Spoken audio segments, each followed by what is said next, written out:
Les amis, bienvenue sur 100% OM, j'espère que vous allez bien. Supporters, supportrices, Marseillais, Marseillaises, soyez bienvenus.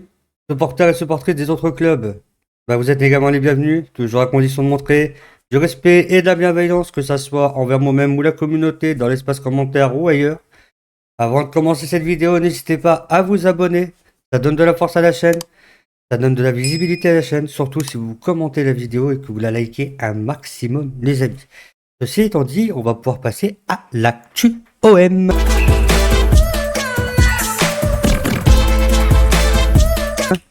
Et la première actu, les amis, c'est le programme de reprise de l'OM. Le 7 juillet, rentrée au centre Robert Louis-Dreyfus.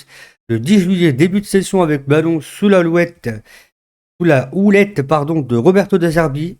Et ensuite, un stage en extérieur dès le 17 juillet, probablement aux Pays-Bas, avant de participer à l'Air Cup du 24 au 29 juillet.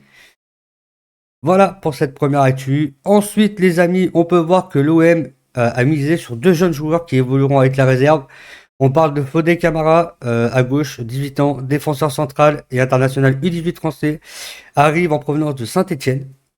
Et Félix Biek, je crois que ça se dit comme ça, à droite, 17 ans, latéral gauche et international U17 français, et arrive du Paris FC. Bienvenue à vous, les minots, et j'espère que vous irez loin à l'Olympique de Marseille. Prochaine actualité, les amis, c'est un petit calendrier de la préparation estivale. Donc l'OM affrontera Charleroi le 21 juillet à 17h, puis Girona, Gironne le 26 juillet à 20h. Ensuite, OM Valence le 29 juillet à 20h30, OM Séville le 2 août à 21h et OM Aston Villa le 9 août à 21h. Les matchs seront diffusés sur Twitch. Donc, pour ceux qui ont Twitch et qui sont abonnés à l'Olympique de Marseille sur Twitch, vous pourrez suivre toutes ces rencontres-là sur Twitch. Prochaine actualité, les amis, et ça concerne Leonardo Balerdi, pardon. Il n'y a rien entre Léo Balerdi et la Juve, l'Argentin est jugé intransférable. C'est bien ce que je pensais, c'est bien ce que j'avais dit sur toutes mes autres vidéos, donc ça se confirme, les amis, tout simplement. Nous, prochaine actu, et celle-là, elle n'est pas des moindres, puisque Blanco, Simon, Bamou Maïté, Azdin Ounahi, Ismaël Koné et Faris Moubania vont reprendre l'entraînement avec la Pro 2. Le club a observé l'évolution physique et mentale de ses joueurs, pour la plupart sur le départ. Là où je trouve ça dommage, c'est surtout pour Faris Moubania, puisque faut pas oublier que Faris Moubania revient d'une énorme blessure. Il a été écarté plusieurs mois des terrains. J'avoue que pour Faris Moubania, je comprends pas trop. Puisqu'il a quand même, je crois qu'il avait joué quelques matchs à la fin de saison, il me semble, si je dis pas de bêtises. Donc je trouve ça un petit peu dommageable pour lui. Mais bon, qu'est-ce que vous voulez? C'est comme ça, malheureusement, on peut pas y faire grand-chose. Nous, on va passer sur les infos mercato.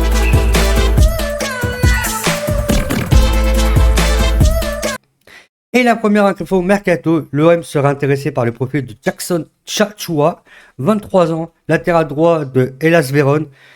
Serait également suivi d'ailleurs par Galatasaray, Everton et Wolves.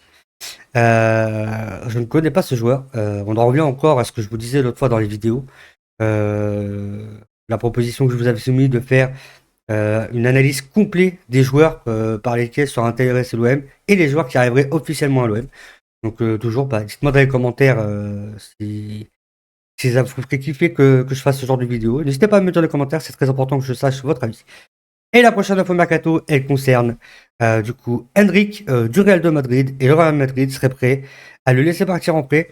Et on se rappelle que l'OM avait essayé de se le faire prêter cet hiver, donc l'hiver dernier. Et est-ce que l'OM doit retenter? Moi je dirais oui.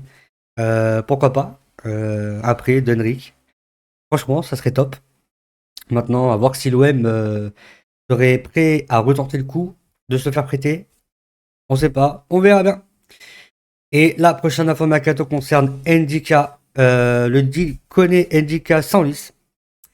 Tout simplement parce que Rome et Marseille ne parviennent pas à s'entendre sur la valeur des joueurs.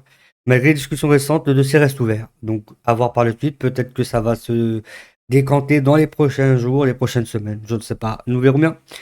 Prochaine info, mercato, c'est l'OM qui miserait sur Giacomo Raspadori, l'OM voit en lui un renfort idéal pour l'attaque en vue de la prochaine Ligue des Champions. Le club apprécie la ductilité de l'attaquant italien, capable d'agir aussi bien comme attaquant central. Voilà. À voir. Je ne connais pas non plus trop ce joueur. Je vous avoue que je ne suis pas trop la Ligue italienne et les joueurs italiens. Donc on verra. Est-ce que l'OM le fera pas. On verra ça dans les prochains jours, les prochaines semaines. Ensuite, prochaine info, Mercato, Naya Fagard semblerait être la priorité de l'OM au poste de défenseur central. Attention, toujours information à prendre avec des pincettes. Même si c'est l'équipe, le journal L'équipe qui l'annonce, on prend toujours ça avec des pincettes, les amis. Prochaine info, Mercato, un club saoudien, Al-Hali Jeddah, a soumis une offre officielle pour recruter l'attaquant marseillais Mason Greenwood pour un montant de 70 millions d'euros. Avec un contrat courant jusqu'en 2028, Manchester United détiendrait une clause lui permettant de récupérer 50%, donc pour moi 70 millions, c'est pas suffisant. Pour moi, Greenwood, il est intransférable. On le garde à l'OM, c'est une pièce maîtresse de la formation phocéenne. On passe à la prochaine info mercato et la dernière. La piste Igor Pechao refait surface. Selon Foot Mercato, la cible numéro 1 au poste de l'aile gauche serait le Brésilien Igor Pechao, en provenance de Feyenoord. Feyenoord, je vais y arriver, pardon. Cependant, le club réclamerait 40 millions d'euros pour ce joueur. Sa valeur marchande est de 35 millions. Je pense qu'il ne faut pas mettre 40 millions, il ne faut pas dépasser 35 millions.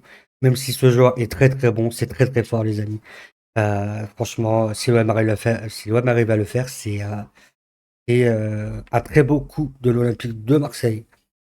C'est tout pour ce journal Actu OM, Mercato OM. On va passer maintenant aux remerciements.